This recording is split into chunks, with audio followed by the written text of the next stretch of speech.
Hey guys, this is Wayne.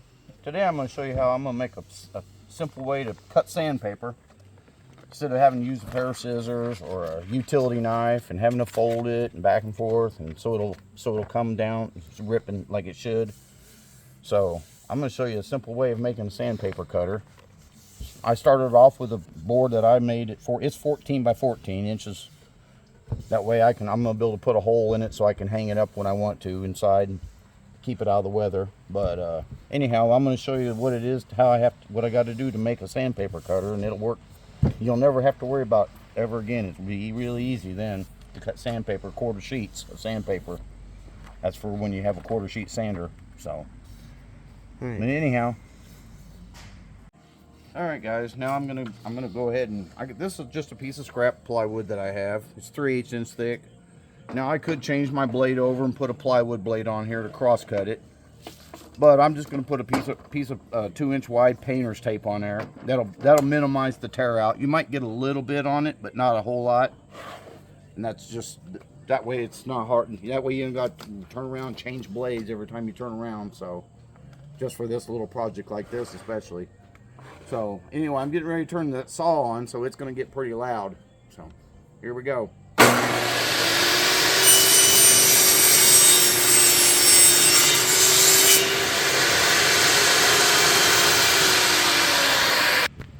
Alright, after I cut the one end, then all I did was I took and put some duct tape on the other side where it was close to where I knew it would be about halfway centered. Then all I did was just make sure the outside edge is nice and even all the way across. Then I draw the line across there so I can cut this, so it'll be flush with this end then. So then I'll just cut this piece, and then after that I'll show you what else I got to do. Alright guys, I already got this piece made to the right length. Now I'm going to cut the first piece at 2 inches wide, and then I'm going to have to cut another piece exactly at 1 inch wide. And after I'm done with that, I'll show you exactly why. So, and anyway, I'm getting ready to cut it, the first piece. So.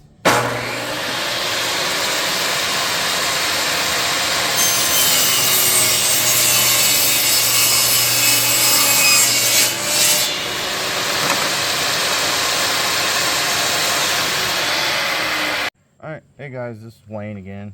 I already got the pieces cut and ready. Rob, he's going to come over here and he's going to attach the two different ones that needs to be done. So he's going to show you that part. So here he goes. And he explained to me what I got to do to make sure it's right. Oh yeah, that's right. There you go. It's got to be opened up.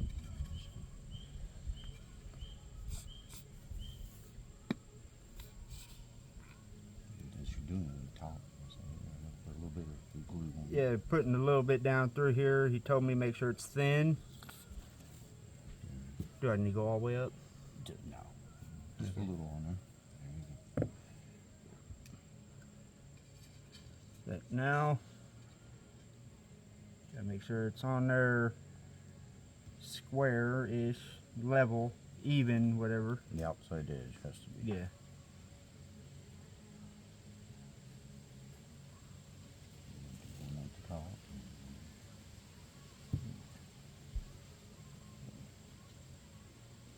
Okay.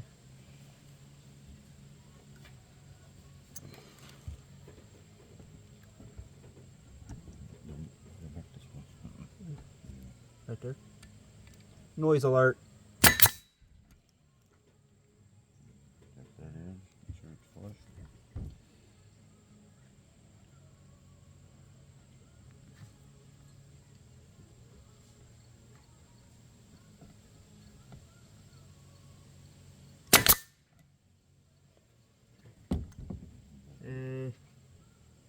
Yeah, now we got to put a couple down through here. Right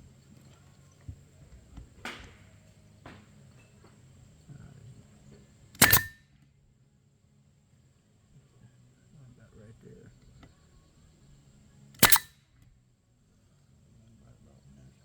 That way it'll catch the middle part of it. Okay.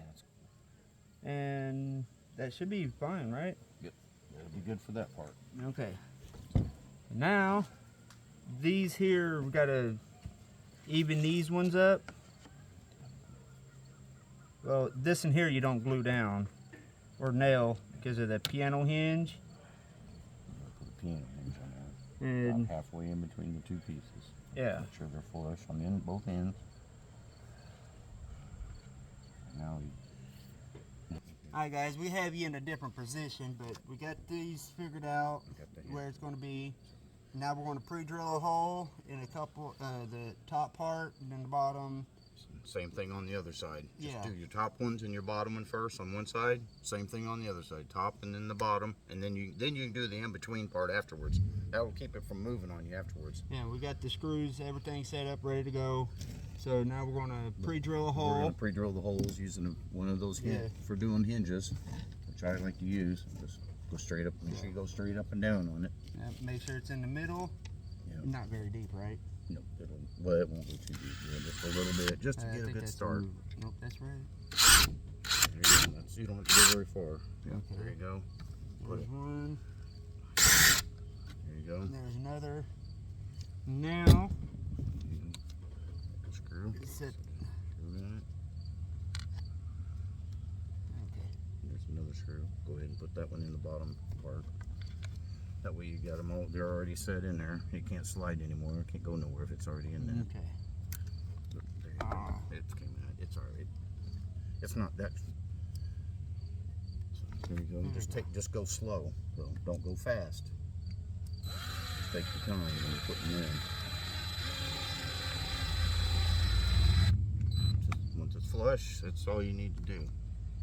You want to put the bottom one in, and then I can not let my hand off just yet, because I gotta do the other one. Well, I can let off the one side now. Yeah, exactly. Now you can do the other side. Same thing.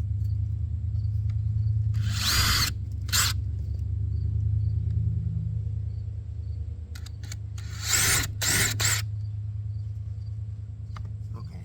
Just let me make sure it didn't move when you did it. No, it's Okay. back in the middle. Alright, came to the middle. Yep, it went right back. Okay, there we go. It did move a little bit, but everything's fine. Right back where it's supposed to be. Okay. Now tighten this down, then I can let go of the whole thing.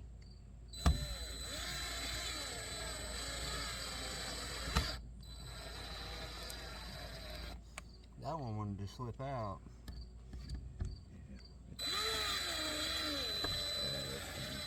Just keep some sure you put tension in it. Just let it go in there like it should. So, there you go. Okay. Alright. Now we'll come back to you after we get all the rest of the screws put in it. But you see how we did that to get it started. And So. same with the rest of them. Alright guys, now this piece is folded down like that. Now you take up your piece of sandpaper after you folded it in half. Make sure it's exactly in half when you do it. And then go ahead and just draw a line right down through here, following the edge of the sandpaper. Be really careful, take your time.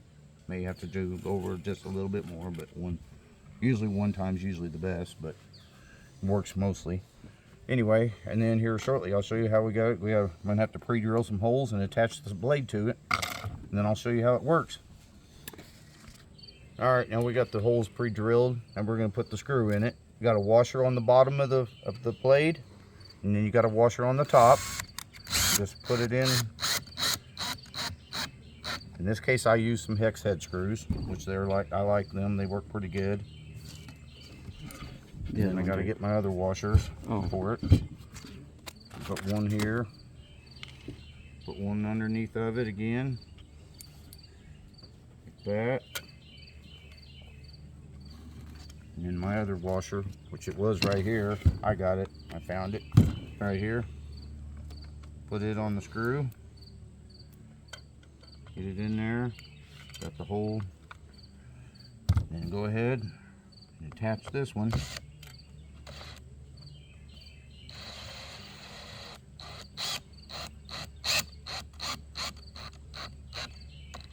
Pretty close right there, good and tight both ways. Then all you gotta do, just remember, take a piece of sandpaper like this, you can slide it up under there. Just take your time, get it right up against that edge. There you go. that. Take this piece out, flip this piece up, slide it in. There you go. And there you go. Perfectly quarter sheets every time. And speaking of, while we're on the subject sandpaper, I am going to show you a way in which I store sandpaper. Take some of these bifolders like this, and you can label it. You can put every grit that you want on each one, and it keeps the sandpaper nice and flat and even too. And you never have to worry about it getting all wrinkled up or trying to curl on you from moisture. And you can take the little additional pieces like these if you got some extras you've made up. A lot of times I'll just put them at the very front so I know where they're at. Pretty easy to take care of it that way. And you can make as many of these up as you need for how many ever grits you want to have. So pretty easy way of storing your sandpaper and keeping track of it. So, but anyway, until next time, as I always say, wood is what you make of it. Like, comment, subscribe. Till next time, stay weird.